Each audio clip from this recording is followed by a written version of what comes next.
sees clearly the phenomenon. But if now go back to a relationship between rule and life, in some way, in a very different perspective,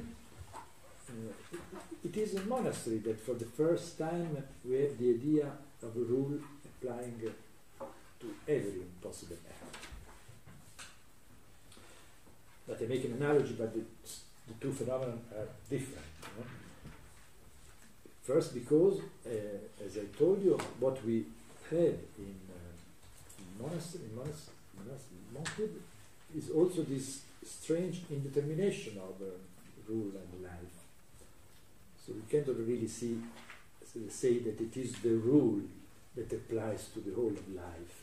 We could also say that it is the life which applies to the rule. I mean, the movement can be, it's the monk that lives like that. Because as we will see, in the beginning, the rule was conceived as the form of life, that the monk lived like that. So in some way, we don't have first a text which will rule the life of the monks. The impression is the contrary, that first we have a community living in a certain way, and then a rule which is conceived not as a law, not as a juridical test, but, so to speak, as the habitudes, as the transcription of the habits in the sense of the way of living of the monks. So, I mean, the problem of the juridical character of the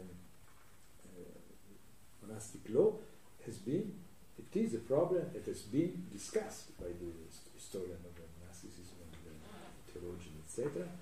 And there are a lot of discussion about this, and you will have historians who will say they, in some way they are ruled, they are juridical, they have a juridical character because they are norms that regulate the life of the community. Why not call juridical this? But then when you go more in the details, you see that there is an analogy, but also a strong difference. For instance, you have a system of punishment. Certain rules will say if the monks does this, it will be the punishment is normally the expulsion from the community, temporary usually. So if a monk does this, he will be suspended from the common life for 2 days, 3 days, 10 days. And sometimes also there is the total expulsion. If the monk really behaves, I don't know why, for instance beats the brother, he will be expelled.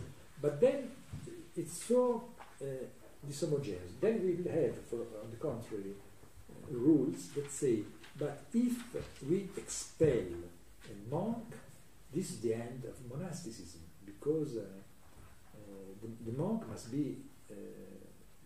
repent and then again be admitted, so he cannot be completely expelled. And for instance, we have in the case of Pachomius, I think we have anecdotes of this kind. A brother had beaten another brother. So Pachomius is then expelled this monk. But then all the other monks say, we are all sinners. If you expel him, we all go away. And then Pachomius understand, I was wrong, and he kneels about him and asks the pardon for that. So how can you name this a juridical law? So it's difficult to name this in front of this phenomenon to say that this is a juridical law, because it has very peculiar character. Sometimes they are more similar, because not any rule is juridical. For instance, we have also the rule of the arts. in medieval time, the artists had a kind of also regulation, but these were not juridical rules, more technological knowledge, how to do this. It had the form of rules. Formally you can have rules, but then can we say that this is a juridical rule? I say this is not easy because nobody never succeed in defining what law is. So the most difficult problem is to understand what is juridical and what's not juridical. It's not easy because nobody knows what is really juridical, what is a law. But it seems to me that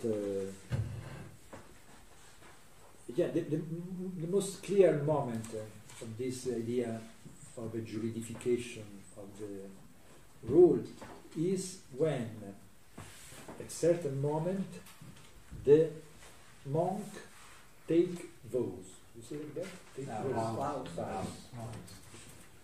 We know that it was not the case in the beginning. Right? In the beginning there are nothing as a vow. Vow. But at a certain moment we see that there is something as the profession of the vow. And this is interesting because the Latin term is votus. This is not at all a religious Christian term. This comes from pagan law. An interesting phenomenon called the devotio.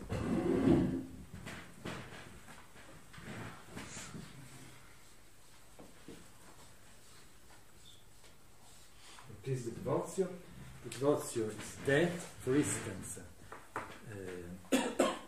the consul, the imperator, the commander in an army, before the battle,